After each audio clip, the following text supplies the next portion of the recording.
à tous, j'espère que vous allez bien. C'est dans ce nouveau cadre un peu plus naturel que je commence cette nouvelle semaine de vlog. Aujourd'hui, nous sommes le mercredi 29 mai. Je commence un petit peu tardivement ce nouveau vlog, mais comme vous le savez, je suis en vacances et je n'ai pas vraiment pris le temps de prendre la caméra plus tôt. Quoi qu'il en soit, je vais vous faire un petit update lecture. Donc, comme je vous l'avais annoncé dans le précédent vlog, si vous ne l'avez pas encore vu, je vous invite à aller le voir. J'ai commencé pendant ces vacances La vérité sur l'affaire Harry Kéber de Joël Dicker. J'en suis à la page 600 sur 850, donc il me reste 250 pages à lire.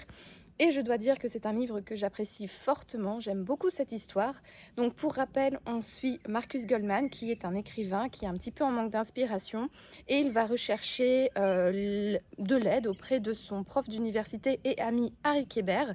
Là, il va découvrir que Harry Kéber, 33 ans plus tôt, a eu une petite histoire d'amour avec Nola Kellergan, c'est ça, Nola Kellergan, qui avait 15 ans à l'époque, et Harry Kéber en avait une trentaine. Mais voilà, il ne va pas plus s'intéresser à cette histoire parce qu'il voit que ça met un petit peu mal à l'aise son copain Harry Kéber. Et puis ensuite, quelques semaines plus tard, on va découvrir un squelette dans le jardin de Harry. Et ce squelette est bien évidemment celui de Nola Kellergan.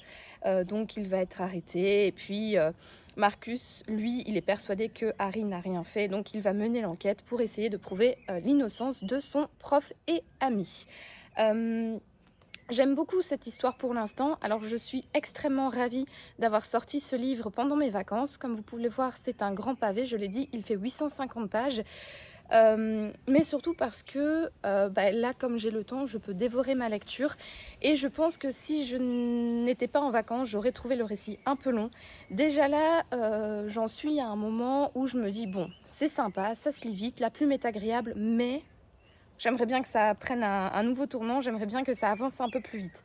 Je me dis que voilà, c'est prenant, c'est assez chouette, mais mine de rien, voilà, voilà, après 600 pages, j'ai envie de savoir, j'ai envie d'avoir un peu plus d'indices, j'ai envie qu'on soit un peu plus sur la piste du coupable et j'ai envie vraiment de savoir qu'est-ce qui est arrivé à cette Nola.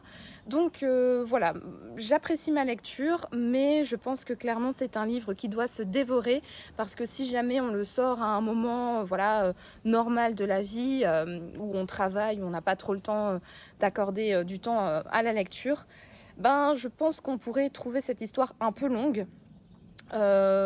Et un peu peut-être en un sens redondante, peut-être, je ne sais pas. En tout cas, moi je passe un bon moment et j'ai vraiment hâte de voir qui est le coupable, qui a tué cette fameuse Nola. J'avoue que j'ai un petit peu ma petite idée sur la question. J'ai 3 personnes en tête avec voilà, mon coupable numéro 1, numéro 2, numéro 3. Je ne sais pas si j'ai eu la bonne intuition, peut-être, peut-être pas. Je vous le dirai de toute manière dans les prochains rushs parce que je pense que voilà, soit demain, soit après-demain, je terminerai ce livre. Ouais, je pense que voilà, j'ai vraiment hâte de voir qui est le coupable. En tout cas, je me régale vraiment dans cette lecture. J'adore la plume de Joël Dicker, je ne pensais pas l'aimer autant. Déjà, elle est très très fluide, elle est très prenante, ça se lit facilement.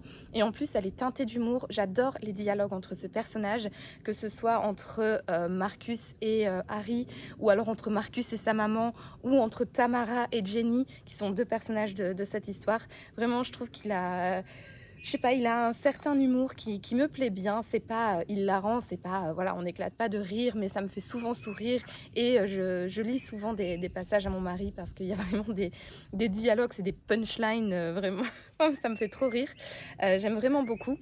Au niveau des personnages, je trouve qu'ils sont tous très bien travaillés. Il y en a qui sont vraiment très attachants, d'autres vraiment très énervants, notamment la petite Nola, la gamine de 15 ans qui s'est fait tuer. Moi personnellement je la trouve vraiment insupportable. Je veux pas dire que je suis contente qu'elle soit morte, mais j'avoue que elle me saoule quoi. Vraiment, je me dis est-ce que c'est pour ça qu'elle a été tuée? Peut-être, peut-être pas, je le verrai plus tard. Mais voilà, Nola me saoule. La maman Tamara Quinn, celle qui tient le diner, elle est insupportable. La maman de Marcus, elle est insupportable. Marcus en lui-même, il a un caractère assez spécial, mais quand même attachant. Pareil, Harry Kéber, il est un peu voilà, comment dire, transi d'amour, donc un peu chiant d'un côté, mais en un sens, il est vraiment attachant. Donc voilà, j'aime vraiment la manière dont il traite ses personnages et franchement je me régale. Vraiment je suis ravie d'avoir sorti en tout cas ce livre à ce moment de l'année pendant mes vacances parce que je prends vraiment beaucoup de plaisir avec ma lecture. Donc voilà pour ce petit update lecture. Je n'ai rien d'autre à vous dire à part prendre l'apéro et manger beaucoup de tapenade. Je fais pas grand chose pendant ces vacances. Je fais pas mal de sessions lecture dans cette piscine. C'est assez agréable, ça change de mon fauteuil au Luxembourg à l'intérieur de mon appartement. C'est vraiment très très chouette. Et donc du coup là il est 18h passées, donc c'est l'heure de l'apéro. Je vous laisse, je vais aller boire mon petit pastis avec des petits toasts à la tapenade. Ça va être un régal. Allez, moi je vous dis du coup à plus tard. Voilà, ça là, vous voyez, ça a été le meilleur investissement de mes vacances. Je l'ai acheté juste avant de partir et franchement, je me tape mes meilleures séances lecture sur ce fauteuil gonflable. Je le pose dans la piscine, au soleil et franchement, ouais, c'est agréable. C'est le meilleur investissement, vraiment. Et je vous ai pas montré, bien évidemment, il y a le petit trou pour le petit pastis, pour l'apéro. Vraiment, je vous dis, meilleur investissement, fauteuil, parfait, parfait, parfait.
J'espère que vous allez bien. Je vous fais un petit update lecture, les pieds dans la piscine, parce que j'ai terminé il y a quelques heures ce roman, donc La vérité sur l'affaire Harry Kéber de Joël Dicker.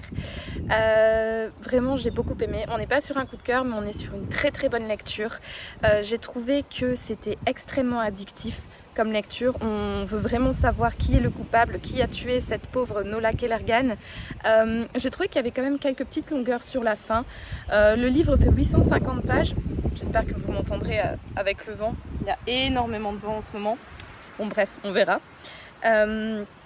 J'ai trouvé donc, que le livre, je disais, il fait 850 pages et je pense qu'il aurait pu faire 200 pages de moins, ça n'aurait pas enlevé grand chose au récit.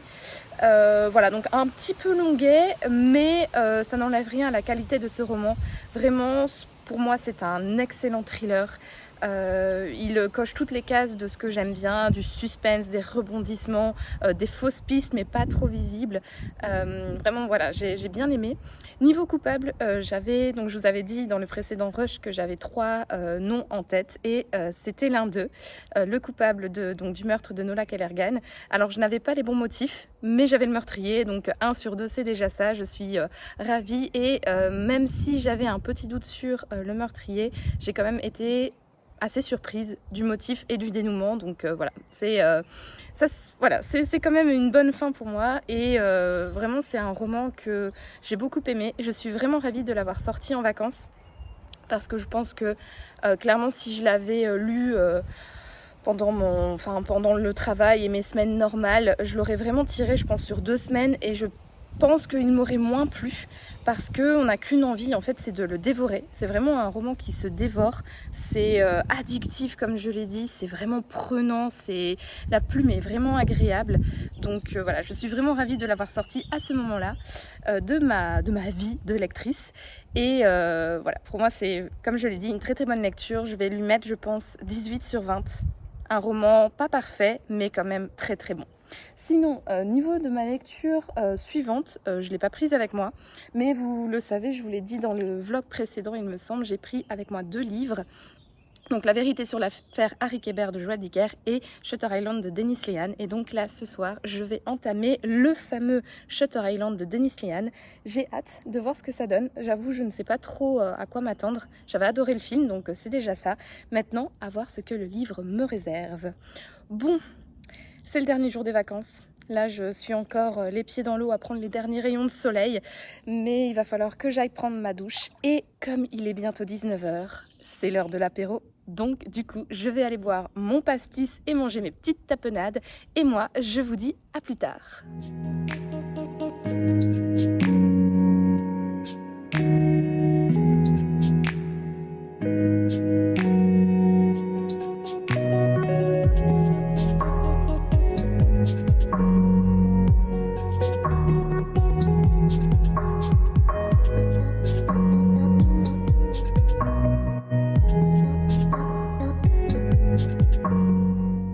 Hello, on se retrouve, on est lundi et je viens clôturer cette 11e semaine de vlog, encore un petit peu en retard.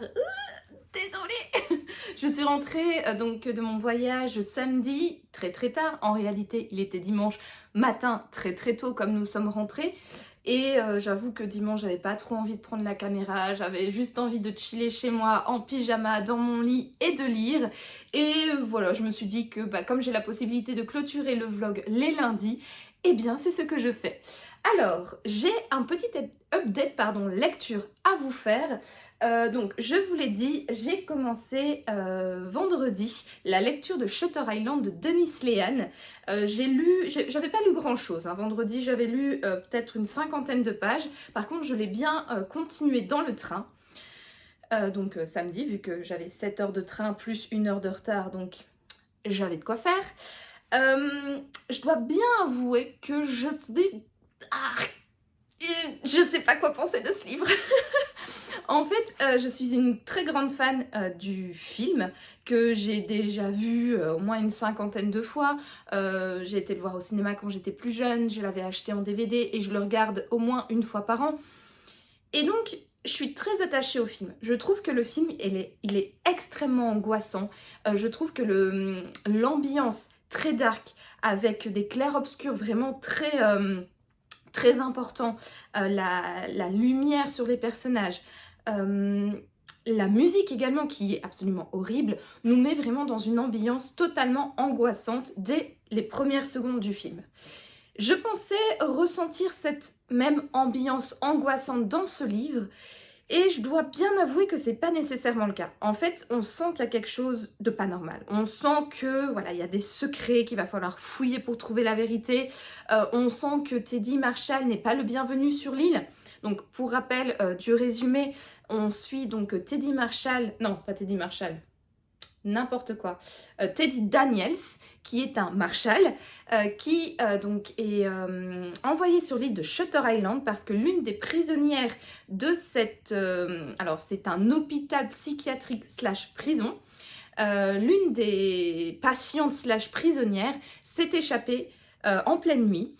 Et de manière assez bizarre, étant donné que sa chambre était fermée de l'extérieur, les fenêtres ont des barreaux, les barreaux n'ont pas cédé, la fenêtre n'était pas ouverte. Voilà, c'est un petit peu un mystère de la chambre jaune. On ne sait pas comment elle s'est échappée. Et donc, Teddy Marshall va enquêter sur la disparition de cette... comment elle s'appelle encore Solando. Attendez. Rachel Solando, je pense. Oui, c'est ça, Rachel Solando. Mais on sent qu'il n'est pas le bienvenu sur l'île de Shutter Island. Clairement, il y a plein de non-dits, il y a plein de détournements de questions, enfin voilà. Et voilà, on va suivre son enquête sur la disparition de cette fameuse Rachel. Et donc du coup, je disais, on sent voilà, qu'il y a un mystère, mais c'est pas angoissant comme dans le film. Et je me dis en fait que alors, je vais pas dire que je n'aime pas ma lecture, juste je ne sais pas quoi penser de cette lecture.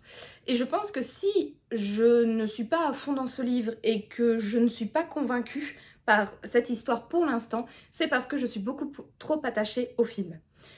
J'ai un peu du mal à, voilà, à mettre mes distances par rapport à ce film. Et voilà. Et puis en même temps, en fait, l'histoire, elle est extrêmement lente. Franchement, ça se déploie très lentement. On sent qu'il y a du mystère, mais pour l'instant, les révélations sont très distillées. On ne sait pas trop quoi penser, on ne sait pas trop vers quoi ça va aller. Et voilà, c'est très lent. Et voilà, je sais pas quoi dire plus. Je ne sais pas quoi... pour l'instant, je ne sais pas si j'aime, je ne sais pas si j'aime pas. Voilà, je suis assez mitigée par rapport à cette lecture pour l'instant. Mais en tout cas, j'ai quand même hâte de continuer. Donc là, j'ai lu 200 pages. Il y en a 400, je pense. Un peu moins de 400. Donc j'ai déjà lu la moitié à l'heure qu'il est. Donc voilà, je pense que d'ici la fin de semaine, je vais terminer ce livre. Et j'ai hâte de voir quand même comment tout va se mettre en... comment tout va se mettre en place, comment tout va se dérouler dans ce livre. Je vais essayer de me détacher du film. J'essaye vraiment le plus possible de me dire, allez, le film c'est le film, maintenant t'es dans le livre et plonge-toi à 100% dedans, pour essayer quand même de prendre du plaisir avec cette lecture et voilà, d'arrêter en fait la comparaison sans arrêt. Voilà. Et forcément que l'ambiance est moins prenante parce que nous sommes dans un livre, dans un film, il y a vraiment tout qui joue, il y a le son, il y a l'image, il y a l'ambiance aussi. Quand on regarde par exemple le film au cinéma, on est dans une salle noire. Voilà, l'ambiance fait quand même beaucoup plus qu'un livre logiquement, surtout au niveau de l'angoisse. Donc voilà, je vais essayer de me détacher du film au maximum pour essayer de enjoy ma lecture. Sinon, samedi, donc on était à la gare avec mon mari, on attendait notre train et je suis allée faire un petit tour au relais. Et j'ai regardé bien évidemment leur rayon de livres et je suis tombée sur un petit manga. Regardez-moi, ça c'est des petits chats. Voilà, je suis tombée sur un manga, donc Chat des rues, où on suit donc Maruru, qui est un chat domestique qui s'est perdu une fois en chassant un oiseau. En fait, il a pas réfléchi, il a couru après l'oiseau et puis il s'est rendu compte qu'il était très loin de chez lui et il n'a pas retrouvé le chemin de son domicile. Et il va faire la rencontre d'ici, de ce petit chat des rues qui s'appelle Hachi. Hachi, hein, c'est ça, ouais, Hachi, qui lui est un chat des rues pur jus, il est né dans la rue, il a toujours vécu dans la rue, et en fait ces deux petits chats, ils vont s'entraider et on va suivre leur aventure dans la rue, donc au gré de leur recherche de nourriture, de leur bataille de clans, de leur ennui avec les petits chatons qui viennent de naître, voilà, donc en fait, je dois bien avouer, j'ai complètement craqué sur la couverture, j'ai vu deux petits chats, j'ai vu Chat des rues, j'ai tourné ici le livre, j'ai lu l'histoire attendrissante de deux chats errants et solitaires dans la difficulté. Mais ok, je prends, allez. J'avais vraiment envie d'une petite lecture entre deux divertissante comme ça pour le début de notre trajet en train. Et voilà, je me suis dit, allez... J'essaie de me trouver des excuses, mais en même temps, vraiment, je m'étais dit que c'était pourquoi pas une bonne idée de prendre un petit manga pour voilà, couper une fois entre La vérité sur l'affaire Harry Kéber que j'avais donc terminé vendredi, Shutter Island que j'avais également commencé vendredi. Je me suis dit, bon, ce serait peut-être pas mal d'avoir une petite lecture entre deux, un petit peu plus légère, un petit peu plus divertissante que voilà, des romans avec des enquêtes criminelles. Et puis voilà, et puis je suis tombée là-dessus avec des petit chat. Oh, je trouve ça trop mignon. Et franchement, ce manga, il est trop mignon. Déjà, au niveau des dessins, trop chou. Enfin, c'est des petits chats, quoi, donc ça ne peut pas être autrement que mignon. Mais également, l'histoire, elle est vraiment trop choupinou. Elle est drôle, elle est mignonne, elle est assez... On s'attache rapidement au personnage. Il y a également des humains qui interviennent dans cette saga et on s'attache en fait à ces petites boules de poils, à ces humains, à leurs relations. Je trouve que c'est assez criant de vérité quand on a un chat, déjà un chat domestique comme le mien, hein, ici Maruru ou Maruru, je sais pas comment ça se prononce, moi je dis Maruru parce que ça me fait penser à Maururu qui veut dire merci en polynésien. C'est un mot qu'on adore avec mon mari, on s'est dit oh, ça ferait un chouette nom pour un chat. Et donc là, de voir le chat Maruru ou Maruru, voilà, ça me fait assez rire. C'est un peu une private joke entre mon mari et moi et le petit mot. Donc quand je vois comment donc Maruru, on va l'appeler comme ça, se comporte. Je vois clairement mon chat qui ne sait pas sauter, qui ne sait pas attraper des mouches, qui est un petit peu gauche et maladroit. Voilà, ça me fait vraiment sourire. Et puis après, à côté, on a le matou des rues qui sait tout faire, sauf s'enlever la tête d'un arrosoir. Voilà, donc je trouve vraiment que c'est une histoire mignonne, c'est drôle. Ça fait le taf, franchement je l'ai lu assez rapidement, ça m'a bien divertie et je trouve qu'il y a quand même de l'émotion dans ce roman. Je vais pas mentir, arrivé à la fin, il se passe quelque chose à la fin de ce manga et ça m'a un petit peu serré le cœur. Ça m'a vraiment un petit peu mis la larme à l'œil, on va dire ça comme ça. Et voilà, je trouve que c'est vraiment quelque chose de très divertissant pour tous les amateurs de chats. Honnêtement, c'est un manga qui se lit facilement, rapidement, que je vous conseille du coup fortement. Et voilà, et puis enfin, c'est des petits chats quoi. Est-ce que j'ai besoin d'en dire plus? Non, je ne crois pas, non.